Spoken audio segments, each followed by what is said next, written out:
Bienvenidos todos a Detox Teológica, donde el propósito es desintoxicándonos para regresar a una teología reformada. Vamos a empezar la sesión número 251. Esto es Apocalipsis. Estamos capítulo 12, parte 3. Seguimos en los primeros versículos.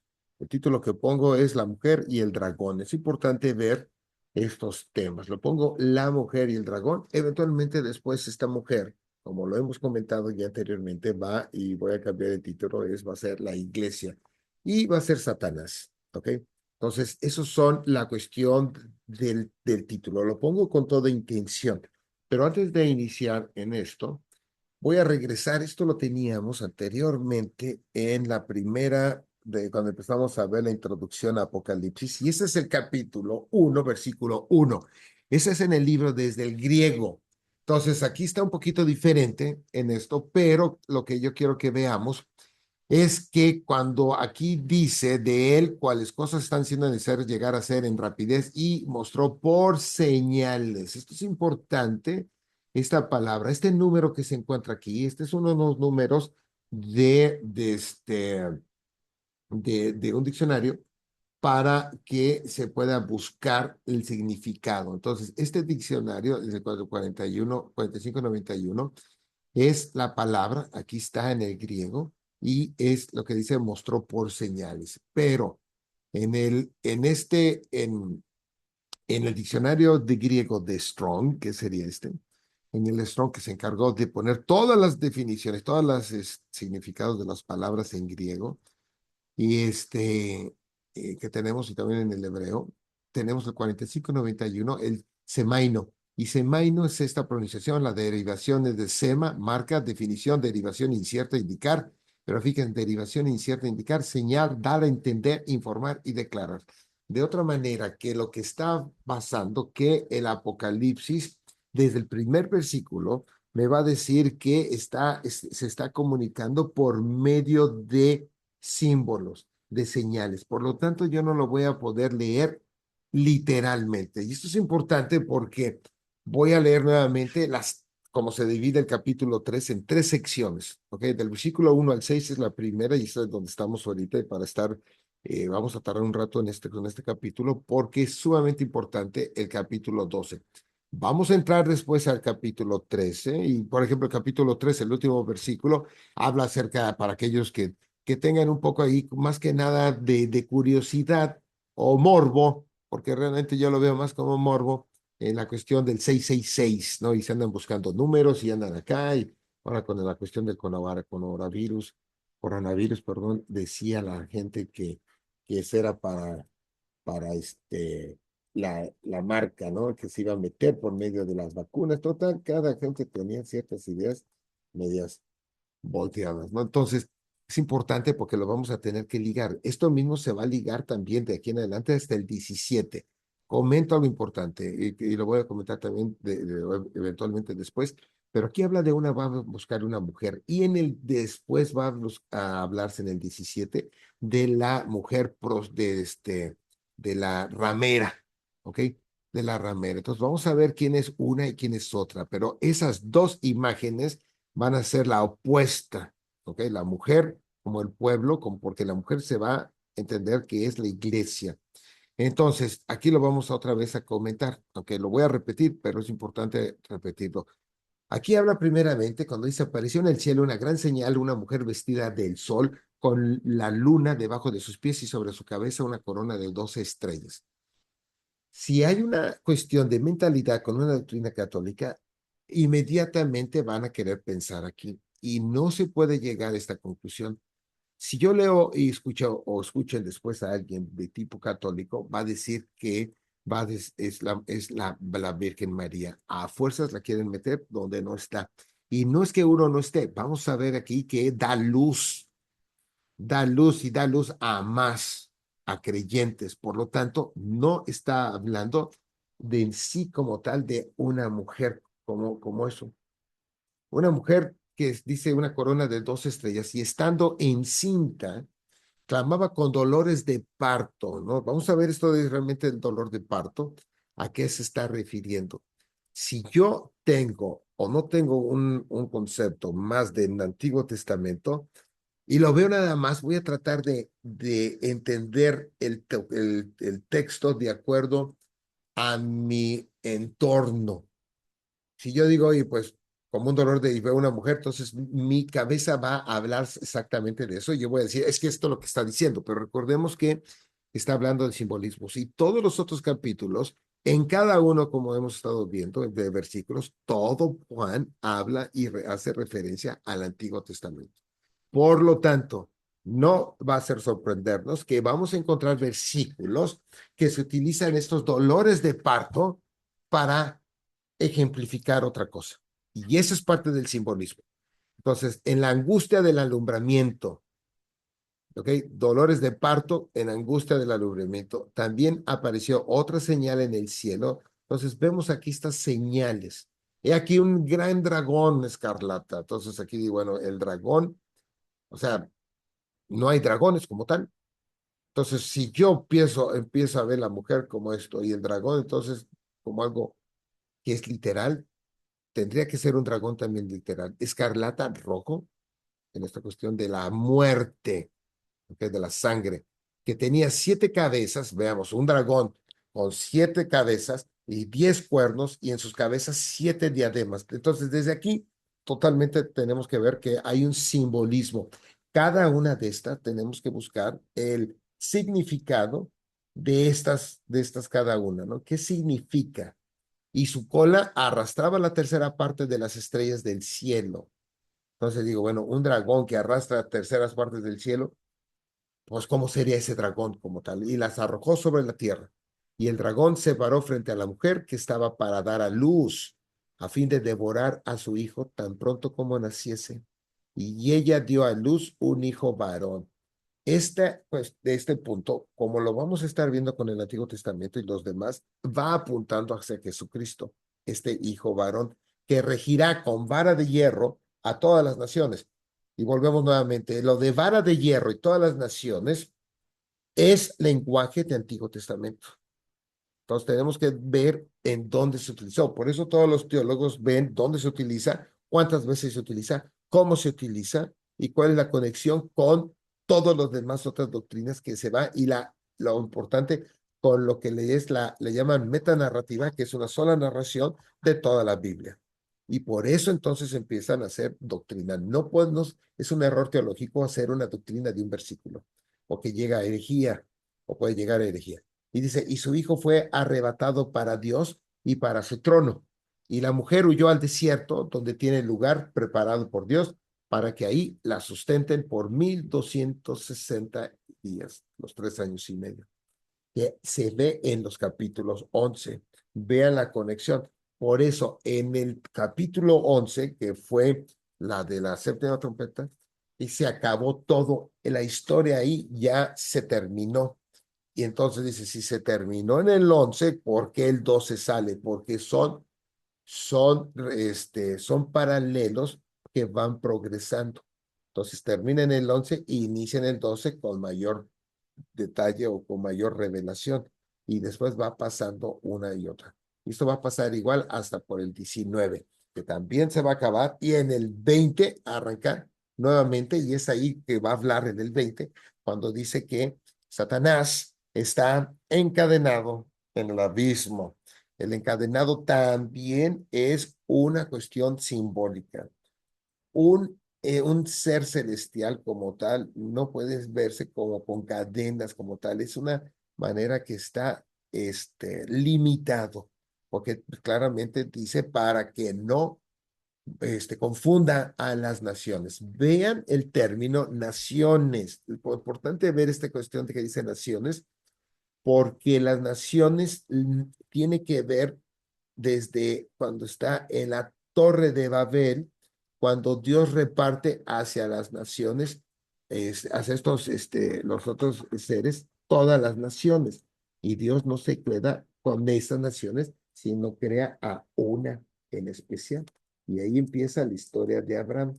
Entonces, de alguien que no puede tener hijos, 90 años la mujer, y después esa mujer también es estéril.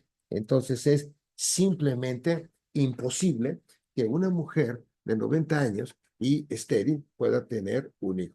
Y es por eso cuando Dios, en este caso, en una cristofanía, cuando va y le dice que vas a tener un hijo, esta, esta Sara se ríe. Y es por eso que cuando nace Isaac, le ponen Isaac, que es risa, porque se ríe. Entonces, vean, eso nada más lo comento para que podamos ver la secuencia. Entonces, la otra segunda parte dice, después hubo una gran batalla en el cielo, Miguel y sus ángeles luchaban contra el dragón y luchaban el dragón y sus ángeles, pero no prevalecieron, ni se halló ya lugar para ellos en el cielo, y fue lanzado fuera el gran dragón, la serpiente antigua que se llama Diablo y Satanás.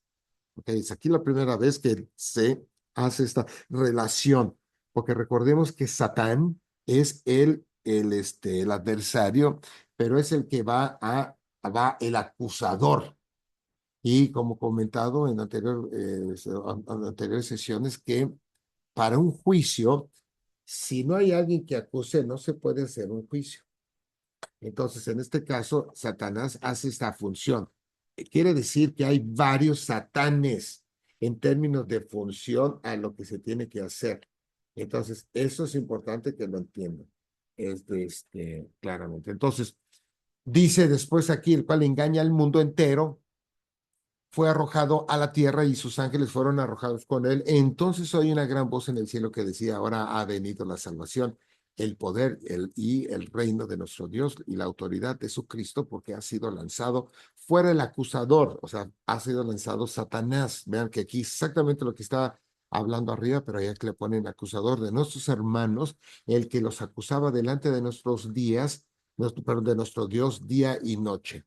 Esto que los acusaba, por ejemplo, Pablo habla también que nadie nos puede acusar, ¿ok? ¿Por qué nadie nos puede acusar?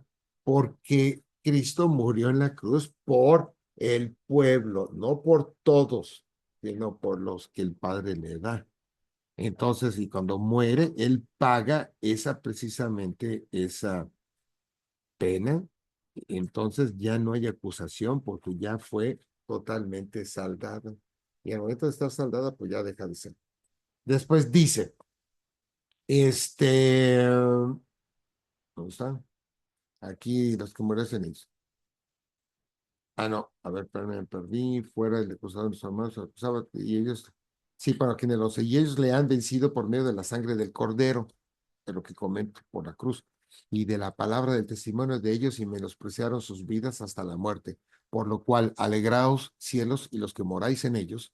Pero vean ahí, los que moráis en ellos, los que moran en los cielos, son todos estos Elohim, todos estos seres, porque es el Elohim, los dioses que se traduce, y no quiere decir que existen muchos dioses, así como solamente hay uno, pero la palabra es la función, es el género como tal de dioses. Hay de los moradores de la tierra y del mar, porque el diablo ha descendido a vosotros con gran ira, sabiendo que tiene poco tiempo. De los pocos tiempos, esa parte de la última persecución.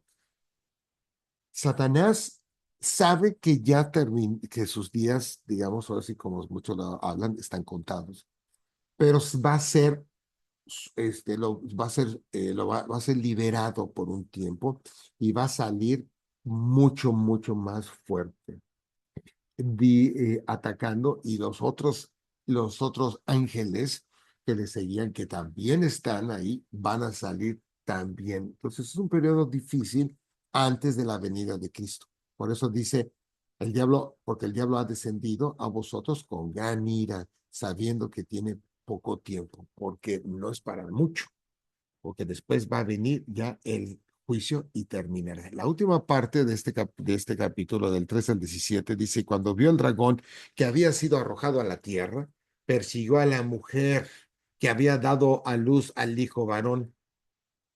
Ok, entonces, ahí está, va eso a la mujer. Vean, ahora el dragón persigue a la mujer, son esos tiempos.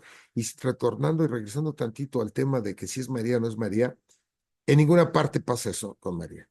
Una. Y después dice, y se le dieron, cuando huye, ¿verdad?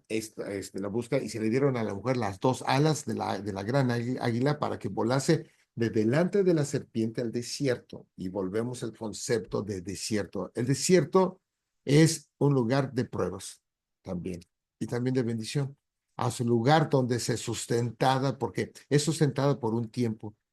Vemos que esto de la lleva al desierto es también, lo tengo que pensar nuevamente con Antiguo Testamento, cuando sale todo el pueblo y a dónde se lo lleva al desierto, porque los tiene que preparar. Es un periodo de preparación antes de entrar a la tierra. Entonces, a la tierra prometida. Y este que los lleva a todos, la mujer, al desierto, es a toda la iglesia. Y vean ahorita cómo va a verse esto de la iglesia. Y la serpiente la arrojó, ahí dice en el 15, de su boca tras la mujer, agua como un río, la ataca, para que fuese arrastrado por el río. Este es el punto donde comento que es un proceso inverso a al diluvio. Pero la tierra ayudó a la mujer, pues la tierra abrió su boca. Cuando pasa el diluvio, las aguas del diluvio no nada más vienen, y digo no nada más, vienen del cielo, sino que también se abre la tierra, porque hay mucha agua abajo y las aguas salieron e inundaron. Y aquí puso al revés, pues la tierra abrió su boca y tragó el río que el dragón había echado de su boca.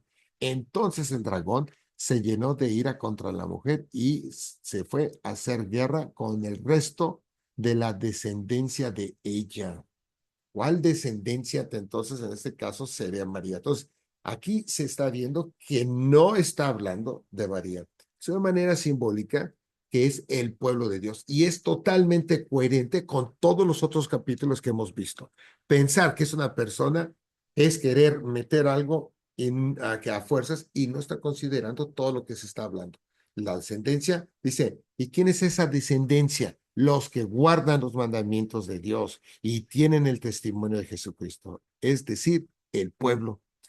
Esto si yo lo veo, si no lo veo en el Antiguo Testamento, va a hablarse hacia Israel, pero sabemos que Israel no es en sí el pueblo como tal, no todos, Pablo lo habla que no todos son, no todos los que son de Abraham son hijos de Abraham, o sea, son hijos de Abraham, son los que Dios da y él escoge.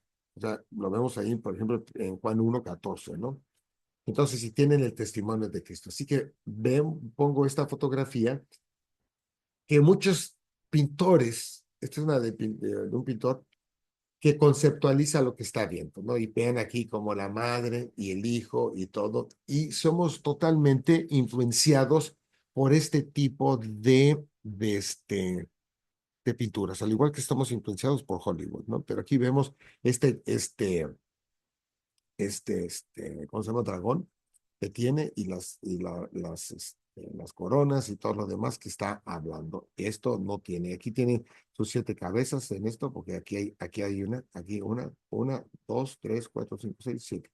Y la mujer de abrazos y los astros y todo lo demás. Esto no pasa, es una cuestión, por eso lo pongo, esto no es como debe. También otra pintura que a través del tiempo lo tratan pues de plasmarlo y vemos aquí estos, ¿no? Con sus cuernos, con sus coronas y todo, las cabezas y van atacando y este es el pueblo y esta ataca, ¿ok? Esa es parte. Aquí vemos el cordero inmolado, etcétera, etcétera. Pero esto es un concepto que nos hace pensar equivocadamente. Al igual que la Santa Cena de Da Vinci ahí, vemos que no tiene nada que ver con lo que se tiene como era antes. Esa era una mesa rectangular y era una mesa circular porque era la costumbre. ¿Okay? Entonces rápidamente apareció en el cielo, lo que habíamos dicho, una gran señal, una mujer vestida aquí, y dice del sol o la luna debajo de sus pies y sobre sus cabezas una corona de 2 estrellas, y estando encinta, clamaba con dolores de parto y en angustia del alumbramiento. Entonces, aquí voy a estar leyendo para ir más puntual. Esto resulta evidente no solo para el análisis del versículo 1, sino también por la observación en el resto del capítulo de que la mujer es perseguida, huye al desierto y tiene otros hijos además del Mesías. Ok, ahora, si yo veo que como María, instrumento para que pueda encarnarse Jesucristo, ¿cómo es posible que se pueda comentar que entonces, cómo fue que como dice, hijos, además del Mesías?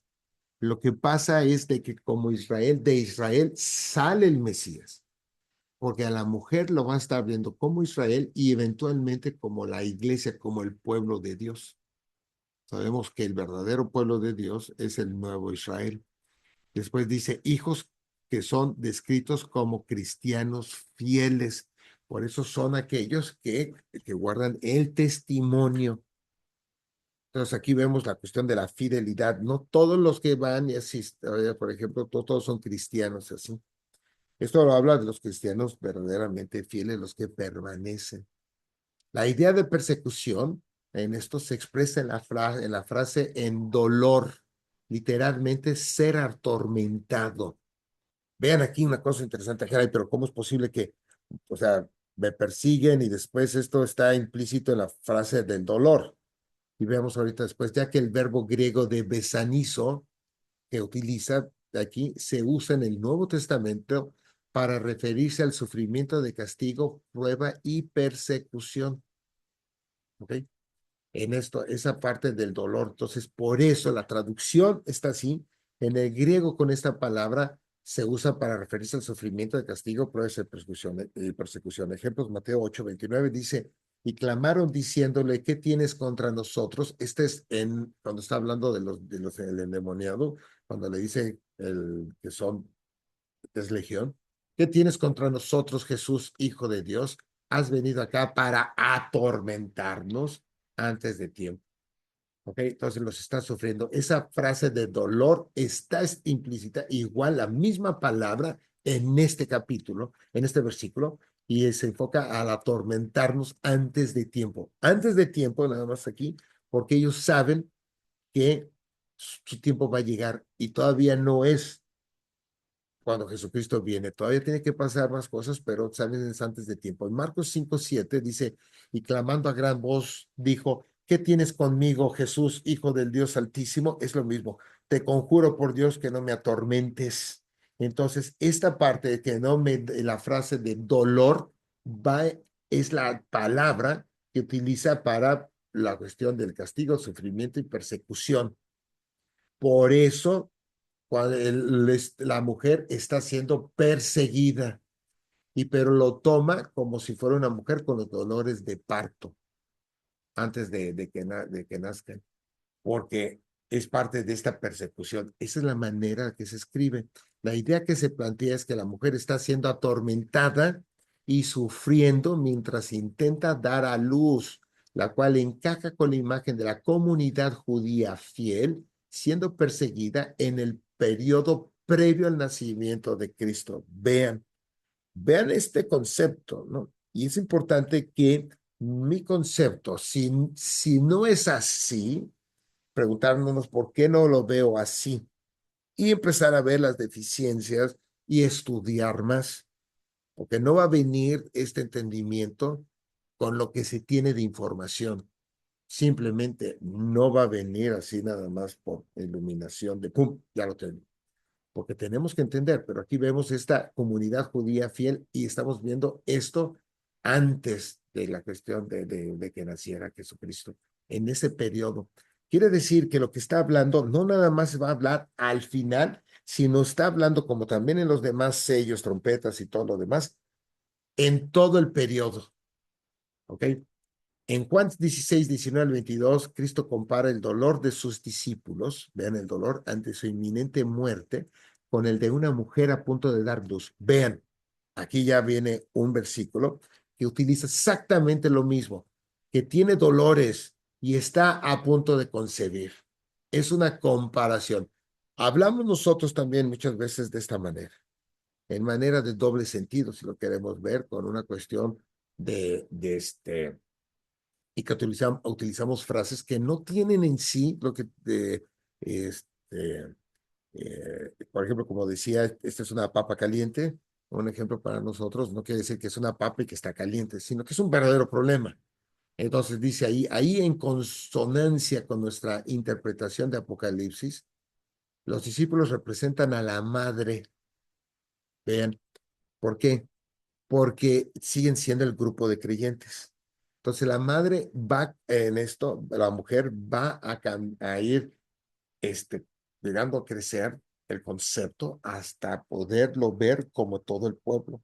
Sabemos que la iglesia está fundada por los 12, digamos, los 12 apóstoles, y así lo habla, los profetas y también los apóstoles.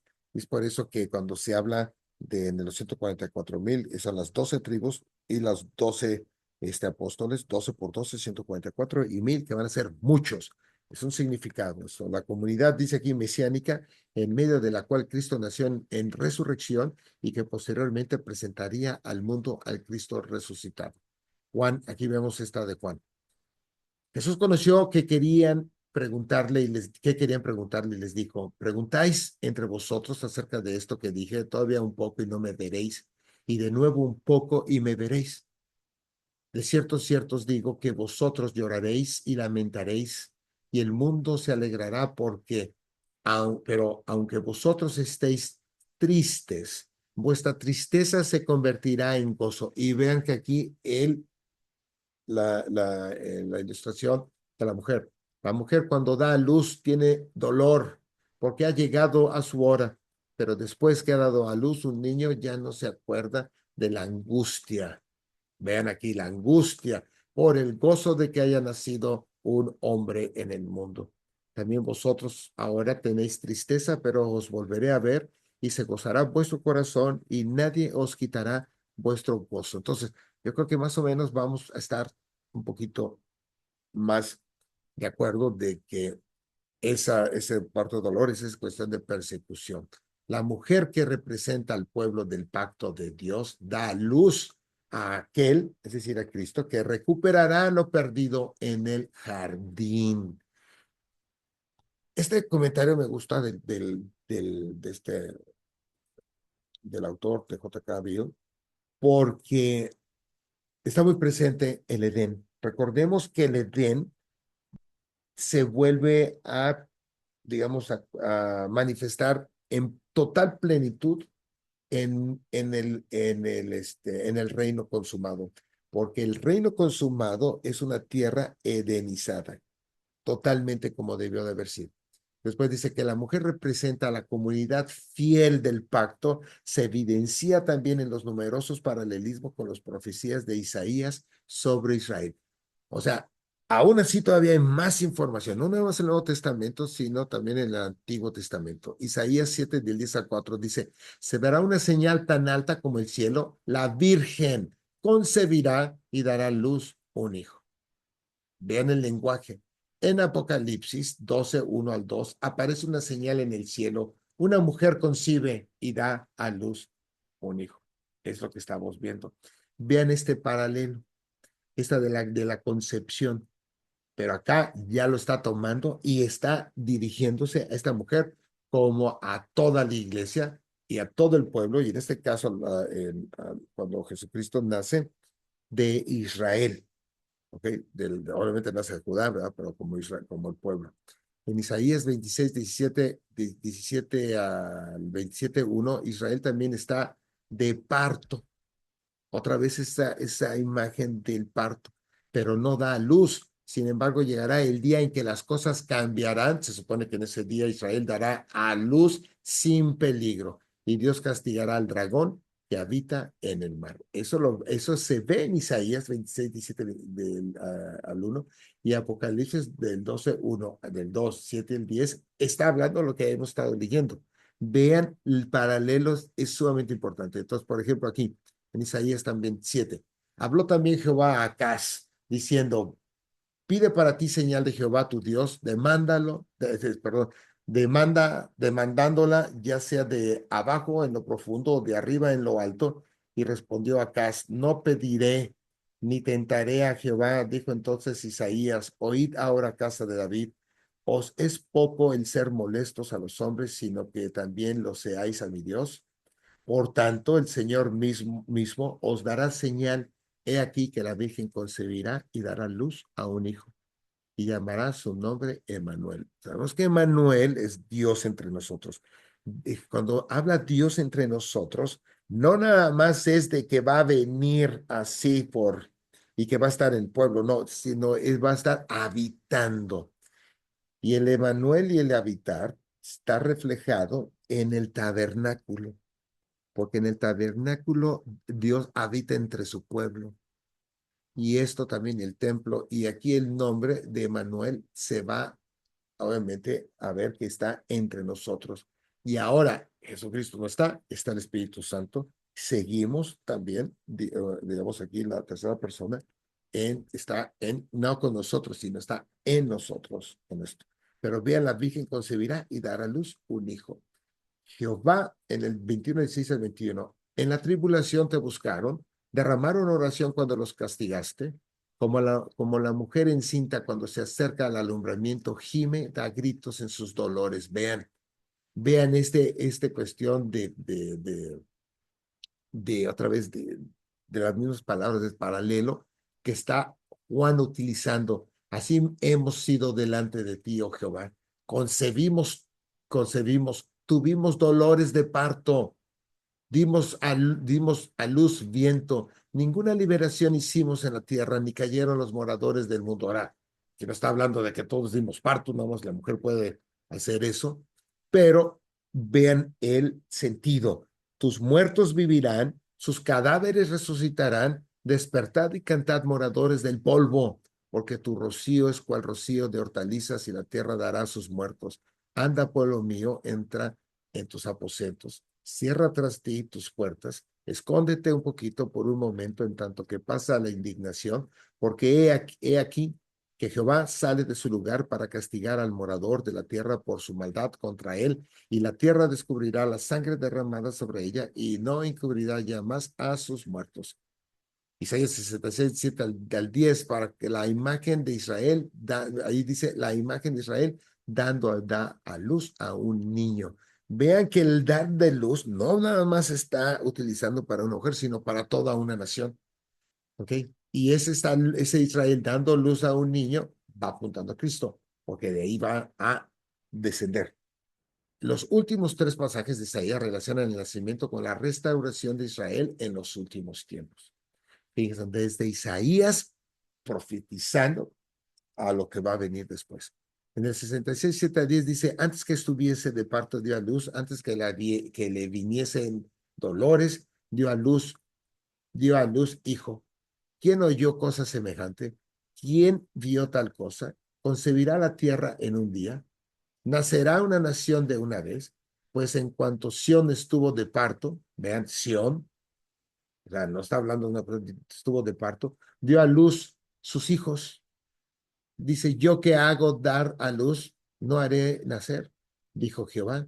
Yo que hago engendrar, dice, impediré el nacimiento, dice tu Dios. Alegraos con Jerusalén y gozaos con ella, todos los que la amáis, llenaos con ella de gozo, todos los que os enlutáis por ella.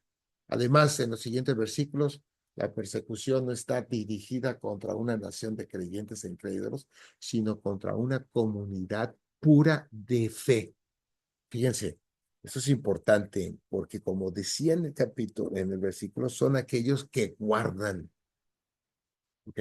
Que guardan. Eso es importante porque no todos son creyentes. Ese es el punto. Todo el mundo se quiere ver creyentes. Cuando uno dice no todos son, la primera respuesta es el ataque, pero realmente no es un ataque, es un total desconocimiento que se tiene y es una cuestión de reflejo para justificarse. Entonces, sino contra una comunidad pura de fe. Esto es lo importante. Apareció en el cielo, después dice aquí en nuevamente, aquí nada más para cerrar, es el mismo el versículo.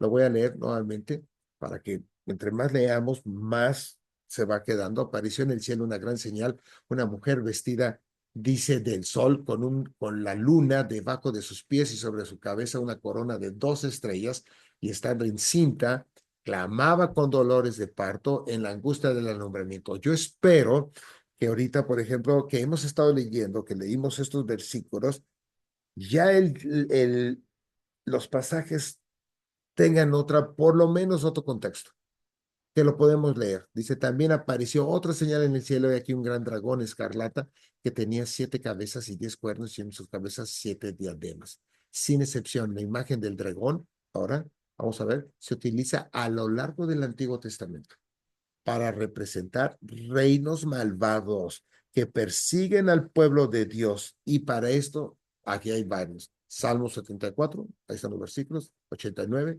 Isaías 30, Ezequiel 29 y 32, y el de Habacuc 3, 8 al 5. ¿Ok? Y vemos también esto. Salmos, por ejemplo, el 74 que estaba aquí, dice, dividiste el mar con tu poder, quebrantaste cabezas de monstruos en las aguas. Vean, ahí vente los monstruos. Magullaste la cabeza del Leviatán, que es el monstruo del agua, y lo diste por comida a los moradores del desierto. En Ezequiel, habla y di, así ha dicho Jehová el Señor, he aquí yo estoy contra ti. O sea, híjole, estos son palabras fuertes porque si lo vemos en todo el contexto, no cualquiera, cuando, por ejemplo, así ha dicho Jehová, he aquí yo estoy contra ti. Tremendo. Faraón, rey de Egipto, el gran dragón que yace en medio de sus ríos. Vean otra vez la imagen del dragón. Por eso no es un animal, sino va a ser un significado de naciones, el cual y de que los persiguen. Mío es el Nilo, pues yo lo hice. Yo, dice, pues pondré garfios en tus quijadas y pegaré los peces de tus ríos a tus escamas y te sacaré de en medio de tus ríos y todos los peces de tus ríos saldrán pegados a tus escamas. Al final de la historia, Dios volverá a derrotar al dragón egipcio. Fíjense aquí, egipcio, porque lo vemos que está allá. Isaías 27 del 1 al 9. Juan ve en el capítulo 12 una repetición del patrón del Éxodo. Vamos para que vean, esto es para estudiarlo varias veces. Juan ve en el capítulo 12, está repitiendo el patrón del Éxodo. Entonces dice, oye, pues yo no veo nada, tengo que estudiar más para poderlo ver. El 27, en aquel día Jehová castigará con su espada dura, grande y fuerte, al Leviatán, serpiente veloz, y al Leviatán, serpiente tortuosa, y matará al dragón que está en mar. Esto va a pasar al final. Lo cual quiere decir que es digamos, como si fuera un, este, un episodio, si lo quiero ver así, en Egipto, mucho antes que nos está dando una imagen de lo que va a venir, utilizando situaciones actuales. Eso pasa en la Biblia muchísimo. En la recreación tipológica de la liberación del Mar Rojo, por ejemplo, en el 15:2-4, la bestia en el mar es claramente un enemigo egipcio de los últimos tiempos. Vean, y es bestia en el mar.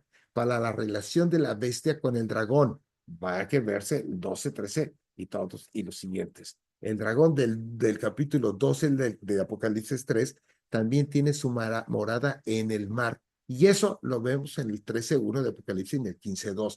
Entonces vamos viendo este paralelo.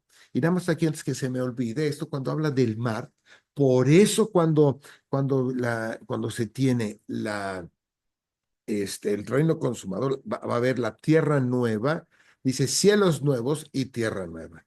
¿Y el mar? ¿Dónde quedó? El problema es que no habla del mar, porque el mar, no es que no pueda haber mar, sino que el mar simboliza precisamente a todos los problemas. El lugar donde habita el Leviatán, en donde está el dragón. Quiere decir, cuando habla que va a haber tierra nueva y cielo nuevo, que ya eso se acabó, se terminó totalmente y acabó con Satanás. No quiere decir que no hay mar. Si yo lo veo literal, pues todavía falta más leer, ¿ok? Y entender, pero lo quiero ponerlo para que se recapacite. Después dice, esto se confirma por la atribución a él de los 10 cuernos de la cuarta bestia de Daniel. Vean que entonces ahorita acabamos de leer Apocalipsis con cuartos, entonces uno diría, ¿en dónde más se habla de cuernos? Daniel 7 y el 24, que igualmente tuvo su origen en el mar. Y vemos aquí, en la recreación tipológica, bueno, esto es lo mismo que estábamos aquí, bueno, antes pues, colocado. Dice aquí de Daniel 7, y después de esto miraba yo en las visiones de la noche, y aquí la cuarta bestia, espantosa y terrible, y en gran manera fuerte, la cual tenía unos dientes grandes de hierro, devoraba y desmenuzaba, y las sobras hollaba con sus pies, y era muy diferente de todas las bestias que vi antes de ella, y tenía 10 cuernos. ¿Casualidad? No. Está utilizando lo mismo. Entonces dijo así, la cuarta bestia será un cuarto reino. Entonces, ¿qué está pasando? Las bestias, los reinos en la tierra, el cual será diferente de todos los otros reinos, y a toda la tierra que devorará y trillará y despedazará. Y vean aquí en el 24. Y los 10 cuernos significan que de aquel reino se levantarán 10 reinos, 10 reyes, y tras ellos se levantará otro, el cual será diferente de los primeros, y a 3 reyes derribará. Aquí lo importante que quiero que veamos es que los cuernos y todo son reinos, ¿ok? Sin embargo, el dragón es más que una simple metáfora de un reino maligno. También representa al diablo mismo como la figura principal de los reinos. Ok, entonces el reino, y hay otros reinos malvados como lo explican en el 12:9, 22 y también del 20:10. El diablo es la fuerza que impulsa a los reinos perversos que persigue al pueblo de Dios. Al igual, terminamos, al igual que con los 7 cuernos del cordero, el número de 7 cabezas y de 10 cuernos enfatiza la plenitud en términos de números, pero en este caso la plenitud del poder opresor y su efecto a nivel mundial. Los 10 cuernos son los de la cuarta bestia de Daniel 7:7 y versículo 24. El color rojo conota el carácter opresivo del dragón, ya que el 17, del 3 al 6 en el Apocalipsis, el color escarlata de la ramera, y la bestia está vinculado directamente con la mujer hebrea de la sangre de los santos. Eso lo vamos a ir viendo después, pero vean que este término de la mujer y esa mujer van a ser también pueblos. Apocalipsis 17, vemos aquí tantito del 3 al 6. No hagáis daño a la tierra, ni al mar, ni a los árboles, hasta que hayamos sellado en sus frentes a los siervos de nuestro Dios. Y oí el número de los sellados, 144,000 sellados de todas las tribus de los hijos de Israel, de la tribu de Judá, 12,000 sellados, de la tribu de Rubén, 12,000 sellados, de la tribu de Gad, 12,000 sellados, de la tribu de Aser, 12,000 sellados, de la tribu de Neftalí, 12,000 sellados, de la tribu de Manasés, vean ahí los hijos de José, 12,000 sellados. ¿Ok? Neftalí, aquí Manasés y estos. Y después, la descripción final del versículo 3 indica que el dragón lleva 7 diademas en la cabeza. Estas coronas representan las falsas pretensiones del diablo, de Satanás, de soberanía y autoridad universal en oposición al verdadero Rey de Reyes y Señor de Señores. Para que contraste, quien también lleva muchas diademas en Apocalipsis 19:12 y 19 al 21. Sus ojos eran como llama de fuego y había en su cabeza muchas diademas. Vean, otra vez en comparación con lo que está el dragón, sin dragón, con las diademas. Después aquí habla que muchas diademas y tenía un nombre escrito que ninguno conocía sino él mismo. Y vi a la bestia, a los reyes de la tierra y a sus ejércitos reunidos para guerrear contra el que montaba el caballo y contra su ejército. Y la bestia fue apresada y con ella el falso profeta que había hecho delante de ella las señales con las cuales había engañado a los que recibieron la marca de la bestia y habían adorado su imagen. Estos dos fueron lanzados vivos dentro de un lago de fuego que arde con azufre. Vean que en este 19, como habíamos dicho, aquí nuevamente se está terminando. Está hablando, fueron lanzados, se terminó. Y los demás fueron muertos con la espada que salía de la boca del que montaba el caballo, y todas las aves se saciaron de las caras de ellos. Eso es para, de manera, describiendo que aquí está ya el juicio final para ellos, el lago de fuego, de azufre. La similitud entre ambas descripciones en Apocalipsis 12 y 19 revela una clara intención de contrastarlas. Es importante ver esto con más tiempo y volver a estar leyendo para que podemos tener más claro. Los invito a que lo vuelvan a escuchar varias veces y para seguir continuando la próxima sesión con los siguientes versículos.